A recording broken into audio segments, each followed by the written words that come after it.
নমস্কাৰ যেহেতু গৰমৰ বন্ধ হেহে আমি ঘৰতে থাকি শিশুসকলক কেনেদৰে উৎসাহিত কৰিব পাৰো তাৰ আঙুলিৰ বিকাশ কেনেদৰে কৰিব পাৰো মনৰ বিকাশ কেনেদৰে কৰিব পাৰো তাৰ কাৰণে আমি কিছুমান আজি হস্তকলা লৈ আহিছো আপোনালোকে ইয়াক ভালদৰে চাব আৰু শিশুসকলক ঘৰতে কৰাবলৈ চেষ্টা কৰিব ইয়া এখন ডাঙৰ আৰ্ট পেপাৰখন চাৰি ভাঁজ কৰিছো প্ৰথমে শিশুসকলক আমি চাৰি ভাঁজ কৰাটো শিকাও দুভাঁজ কৰা চাৰি ভাঁজ কৰা এনেকৈ শিকাইছো ইয়া দুভাঁজ তাৰ পিছত চাৰি ভাঁজ এতিয়া আমি ইয়াৰ পৰা কিছু কিছু বস্তু তৈয়াৰ কৰিম কিন্তু ছাত্ৰ ছাত্ৰীসকলক সচৰাচৰ আৰ্ট পেপাৰ দিয়া নহয় তেওঁলোকক পাতল কাগজে দিয়া হয় কিন্তু আমি আজি এইখিনি লৈ অহাৰ এটা উদ্দেশ্য যে আৰ্ট পেপাৰত কৰিলে হস্তকলাৰ কামখিনি নিশ্চয় ইমান ডাঠ হৈ থাকে হেহে আমি আৰ্ট পেপাৰত এটো কৰিবলৈ লৈছো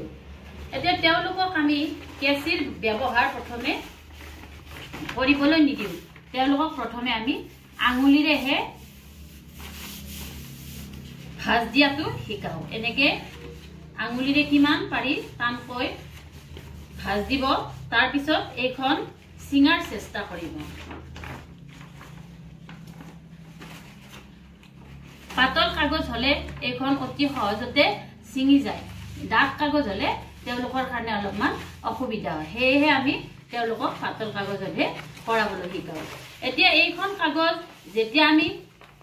সমানে ভাঁজ কৰিব লাগিব তেতিয়া আমি এনেকুৱাকৈ কোণ আকৃতি ত্ৰিভুজ আকৃতি কৰি লওঁ আৰু কৰি লোৱাৰ পিছত আকৌ ইয়াক এইফালে এটা ভাঁজ কৰি দিয়া হল তাৰ পিছত আমি তাক মাজ অংশত যেতিয়া ছিঙি দিম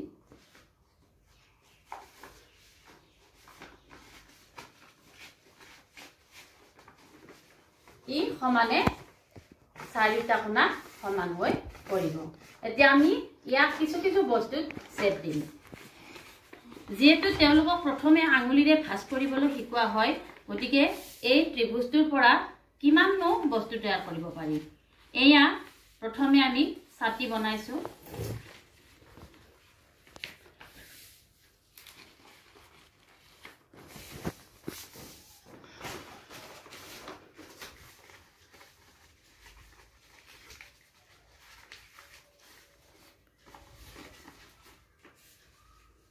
এটো জপোৱা ছাতি বুলি কোৱা হয়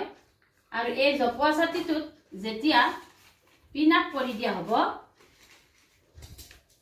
তেওঁলোকক কিন্তু পিনাবলৈ দিয়া নহয় আমি সহজতে বুজি পোৱাৰ কাৰণে ইয়াক পিনাপ কৰি লৈছো এটো আমাৰ জপোৱা ছাতি হৈ পৰিল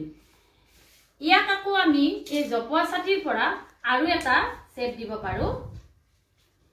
এখন কাগজতে যেতিয়া পিনটো মাৰি দিয়া নহয় তেতিয়া এখন কাগজেৰে আমি বহুকেইটা বস্তু বনাবলৈ পাৰিম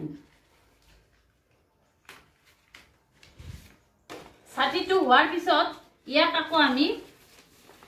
মাজ অংশৰে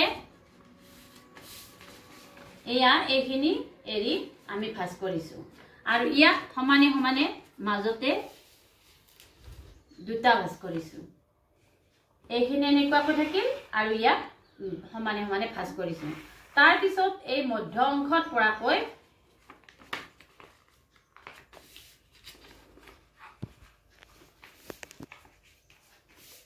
এইখিনিক আকৌ নতুনকৈ ভাঁজ দিয়া হল এই মাজ অংশখিনিত চাই ইয়াক আকৌ এইফালে আমি ভাঁজ কৰি দিছো এতিয়া আঙুলিৰে এই তৰ্জনী আঙুলিৰে তাক আমি উঠাই দিম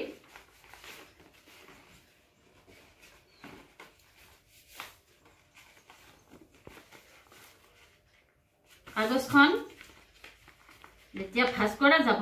তেওঁলোকক এটা কথাই লক্ষ্য কৰাব যে সমানে সমানে ভাঁজ হৈছে নে নাই এইটো লক্ষ্য কৰিব এতিয়া উল্টা দিয়াৰ পিছত ভাঁজটো এনেকুৱা হল এয়া তাৰ পিছত আমি আঙুলিৰে ইয়াক উঠাই দিম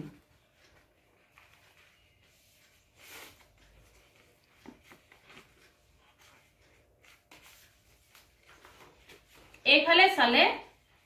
এটা চাৰ্টৰ আকৃতি হ'ব আৰু এইফালে চালে এটা ঘৰৰ আকৃতি হ'ব আৰু যদি আমি ষ্টাইল কৰিবলৈ যাওঁ তেতিয়া আমি ইয়াক কিছু বুটাম আকৃতিত লগাই দিব পাৰো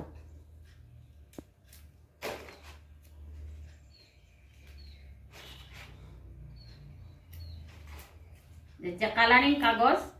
কাগজেৰে বনোৱা হ'ব তেতিয়া ইয়াক যদি আমি এনেকে দিওঁ তেতিয়া বুটামৰ আকৃতি হ'ব আৰু ই এটা চাৰ্ট হ'ব এইফালে ই ঘৰ হ'ব এইফালে কাপ প্লেট হ'ব ঠিক তেনেদৰে আকৌ যদি ওপৰ ফালে আমি ভাঁজ কৰি দিওঁ তেতিয়া ই এখন জাহাজৰ আকৃতি ল'ব গতিকে এখন কাগজৰ আমি প্ৰথমে কি কৰিলো 4 ভাঁজ 2 ভাঁজ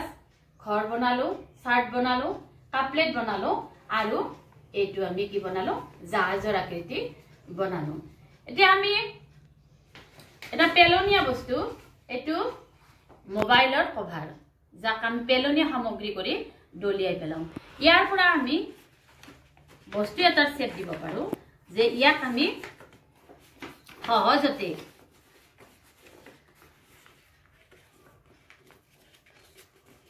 এয়া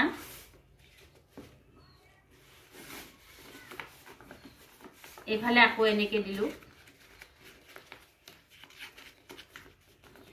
তেওঁলোকৰ কাৰণে আঙুলিয়ে যথেষ্ট আৰু আমি যেতিয়া ডাঙৰ সকলে কৰিম তেতিয়া আমি কিছু কিছু বস্তু ব্যৱহাৰ কৰো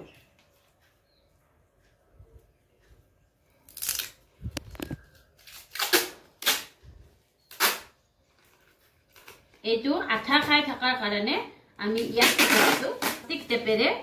আমি ইয়াক আঠাখিনি লগাই লৈছো মানে বনাই থোৱাৰ কাৰণে এনেকৈ টেপটো আমি মাৰি লৈছো আৰু যদি ইয়াক খুলি দিয়া হয় তেতিয়া সৰু সুৰা কাগজেদি বা আঠা নামাৰিলেও ইয়াক শেপ ল'ব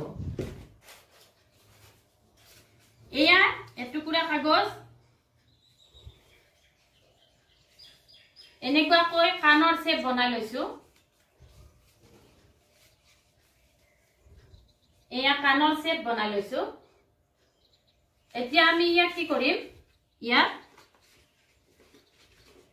আঠা খুৱাই দিম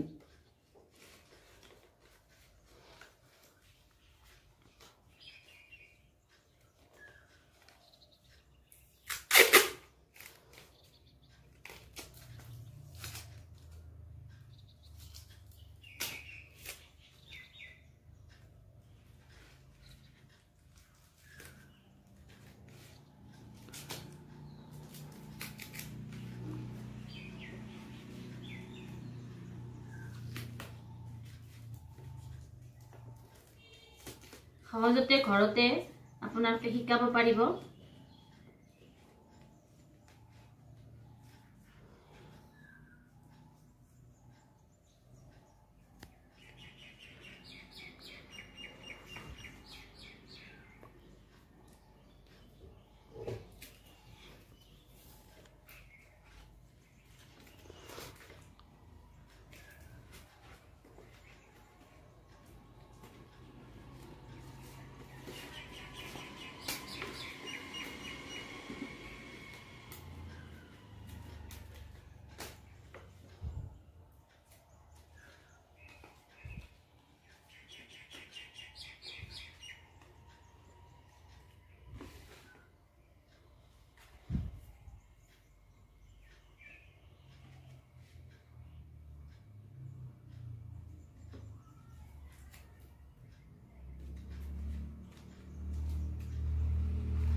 নিশ্চয় এটো হাপৌৰ আকৃতি লৈছে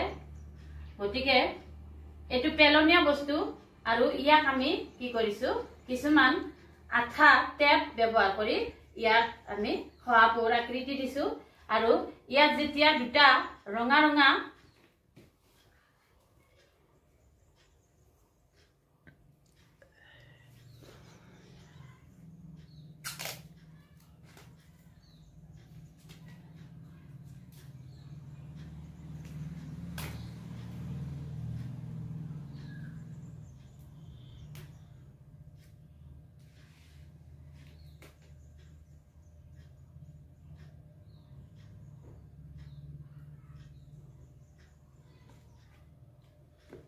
ইয়াত ৰঙা ৰঙা দুটা চকুৰ আকৃতিকৈ বনাই দিলে এইটো নিশ্চয় এটা সহাৰ আকৃতি ল'ব। ঠিক তেনেকে এইবিলাক পেলনীয়া বস্তু মই কিন্তু কালাৰিং টেপহে ব্যৱহাৰ কৰিছোঁ। কালাৰিং টেপ ইয়াত নহয়, ইয়াত সদায় বগা টেপ ব্যৱহাৰ হ'ব আৰু টেপ নকৰিলে আমি আঠা যিমানে ব্যৱহাৰ কৰিম সিমানে বস্তুটো শ্বেপটো ধুনীয়াকৈ ল'ব। আৰু এই বস্তুটো আমি এতিয়া এইটো মোৰ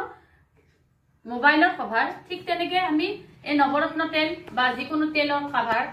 এইবিলাক মেচবিলাক আপোনালোকে পেলাই দিয়ে, মেচেৰেও আমি এই হস্তকলাটো যিটো হস্তকলা এইটো আমি বনাবলৈ পাৰোঁ। আপোনালোকে ঠিক তেনেকুৱাকৈ পেলনীয়া সামগ্ৰী কিছুমান লৈ ঘৰতে নিজে নিজে মনত যি আহে তেনেকুৱাকৈ পেলনীয়া সামগ্ৰীৰে বস্তু বনাবলৈ চেষ্টা কৰিব আৰু ছাত্ৰ ছাত্ৰীসকলকো বনাবলৈ দিব।